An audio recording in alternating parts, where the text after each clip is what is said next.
Bonjour, bienvenue sur la construction du réseau de Wessenheim et de son extension. Deuxième partie de la review du Bfloc 50 de chez Microrama.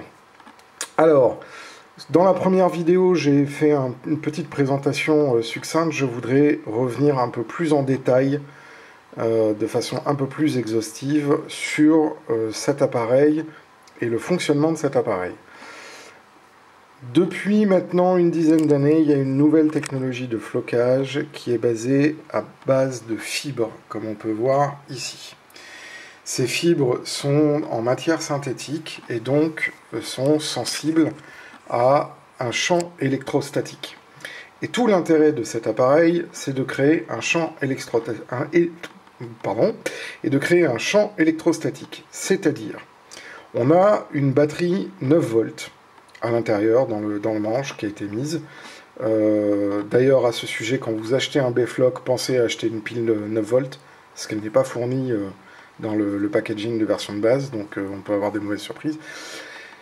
Il y a une pile 9 volts, et il y a un circuit électronique qui va générer un champ électrostatique. Donc un champ électrostatique, c'est en gros un champ magnétique, et entre une électrode et une cathode, et entre ces deux parties, il va y avoir un champ électromagnétique qui va permettre aux fibres électrostatiques, comme celle-ci, de suivre en fait la polarité.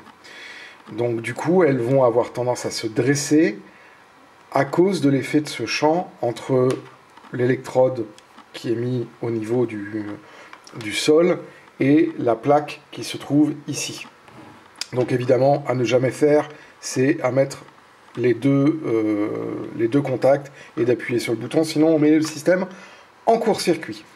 Donc le gros intérêt de ce système, c'est que ça permet de pouvoir faire des végétations intermédiaires, comme des buissons, des effets buissonnants, des effets d'herbe haute, etc. Alors que quand on utilise d'autres types de flocage, notamment comme les turfs, on va avoir quelque chose de beaucoup plus plat, et le gros avantage de cette technologie-là en termes de flocage, c'est que ça va apporter du réalisme, parce qu'on vient apporter un aspect tridimensionnel au décor et notamment à l'herbe posée. Bon, je ne parle pas de la révolution qu'avait déjà été le turf par rapport aux copeaux colorés de la fin des années 70 et début des années 80. Là, c'est complètement outdate en termes de décor, donc ça n'a même plus le droit de citer entre guillemets. Petite chose, là on est vraiment sur la version de base de l'appareil, c'est-à-dire que c'est vraiment ce qu'on a quand on achète la version sans valise, avec les extensions. Là, on a donc un réservoir de 250 ml. Il existe des réservoirs de 400 ml pour pouvoir faire des grandes parties. On peut bien évidemment acheter ce genre de choses séparément. C'est ce que moi je vais faire. Ainsi que d'autres extensions. Notamment, je vous en ai parlé, une extension qui vient se clipser ici, hein, comme le réservoir, avec un long fil, et qui permet d'avoir des petits réservoirs de 50 ml, donc beaucoup plus petits, pour pouvoir faire des décors. Très très minutieux, dans des endroits un peu inaccessibles. Ça, c'est une fonction que j'aimerais beaucoup tester, parce que quand on fait des choses un peu particulières en termes de réalisme, on a besoin d'être très très précis, et c'est vrai que là, on est plutôt sur un appareil qui est destiné à faire quand même des grandes surfaces. Alors quand on met un 400 ml, un gros réservoir, là c'est vraiment qu'on a des mètres carrés à floquer. Petite précision que je n'avais pas dit sur la vidéo précédente, le variateur ici permet de faire varier de 0 à 55 kV. Alors en fait, pour être un petit peu précis, les kV, ça permet de déterminer la force du champ magnétique et de la façon dont la fibre électrostatique va s'aligner sur le champ magnétique. Donc effectivement, au plus on est puissant, au plus on est capable de pouvoir monter en hauteur les fibres les unes vis-à-vis des autres avec des collages successifs. On aura l'occasion d'en parler quand on sera vraiment sur les tutoriaux de réalisation. La dernière petite chose pratique, ça je n'en l'avais pas mentionné, c'est qu'ici on a un petit pied, ce qui permet de mettre l'appareil à plat et que ça ne roule pas dans tous les sens et que ça ne vienne pas appuyer par accident sur le bouton qui se trouve ici. Ensuite, les dernières petites choses importantes à savoir, c'est au niveau de l'utilisation, il faut faire très attention, surtout quand on travaille près des rails. Il ne faut jamais, jamais, jamais, jamais, jamais avoir un réseau en fonctionnement quand on utilise ce genre d'appareil.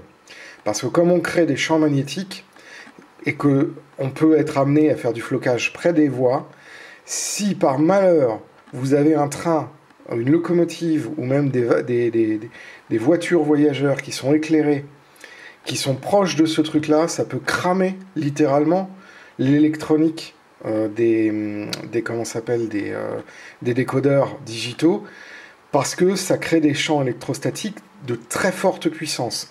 Quand on est à 55 kV, ça veut dire 55 000 volts, forcément, il peut y avoir ce qu'on appelle des effets de résonance avec les rails, et ça peut foutre en l'air vos locomotives. Donc jamais, jamais, jamais, jamais utiliser ce genre d'appareil avec un réseau en fonctionnement ou avec des locomotives ou des voitures éclairées qui sont sur les rails à proximité de l'endroit où vous êtes en train de faire le flocage. Ça, c'est très très important. La deuxième des choses qui est très très importante, c'est qu'il faut bien penser à être sûr de la bonne intégrité de la masse à l'endroit où vous allez travailler. Parce que, effectivement, vous créez des champs magnétiques. Ces champs magnétiques ont quand même des fortes puissances, et donc il y a quand même quelques petites précautions à prendre avant le flocage. Je rappelle que le principe d'un système électrostatique, c'est qu'on met une surface humide, généralement de la colle à bois, mais on peut utiliser aussi de la magie grasse, qui a plus d'intérêt que la colle à bois, parce que justement elle n'est pas humide. Mais on met donc de l'humidité pour faciliter le transit du courant, mais ça veut dire aussi qu'on peut avoir vraiment des effets dangereux, et on peut se prendre des belles châtaignes si on fait pas gaffe. Maintenant, ces appareils-là sont quand même beaucoup plus sécures que les trucs un peu artisanaux que j'ai vus et que j'ai pu tester avant de décider d'utiliser le Bfloc 50. Voilà. L'autre petite chose, j'ai fait une petite erreur sur la vidéo précédente en disant que ce produit-là remplaçait le RTS. En fait, il ne le remplace pas. Le RTS est fabriqué par une autre entreprise dont Microrama faisait la commercialisation. C'est donc un appareil concurrent. Il se trouve que selon certains tests, le RTS 55 kV n'est pas tout à fait à 55 kV, mais plutôt à la moitié, et qu'il y aurait quelques petits problèmes avec le rendement réel de l'électronique embarquée sur les RTS. En tout cas, celui-là, il semble être beaucoup plus respectueux de ce qu'il annonce en termes de performance, ce qui est plutôt pas mal. Et donc, du coup, avec un fonctionnement beaucoup plus intelligent, c'est que par exemple, on n'utilise pas le courant de la pile tant qu'on n'appuie pas sur le bouton bleu ici. Donc, on a une autonomie qui est censée être beaucoup plus grande. A noter qu'on utilise des piles 9 volts, donc ça peut avoir une tenue dans le temps, plus ou moins grande en fonction de la qualité de la pile que vous avez prise. En règle générale, on constate avec ce type de produit une autonomie de 1 an en utilisation.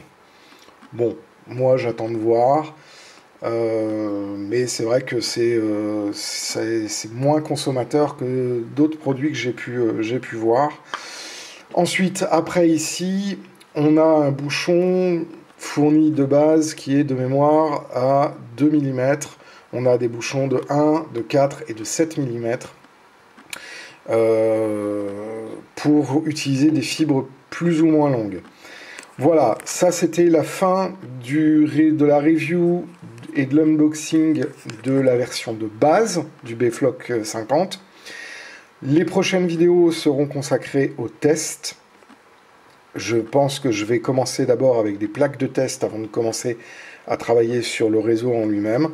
Et donc je vous ferai part des différentes petites astuces pour rendre l'application de l'herbe électrostatique un petit peu plus sympathique que simplement mettre de la colle et appliquer vaguement, parce qu'il y a quelques petites subtilités, et pour ça on va aller dans le jardin. A très bientôt. Si vous avez aimé la vidéo, je vous invite à laisser un pouce bleu, je vous invite à laisser un commentaire, cliquez sur la cloche pour être notifié des nouvelles parutions, et n'hésitez pas à laisser des commentaires. Ça me fait toujours plaisir de pouvoir y répondre et ça facilite le référencement de ma chaîne. Et je vous dis à très bientôt.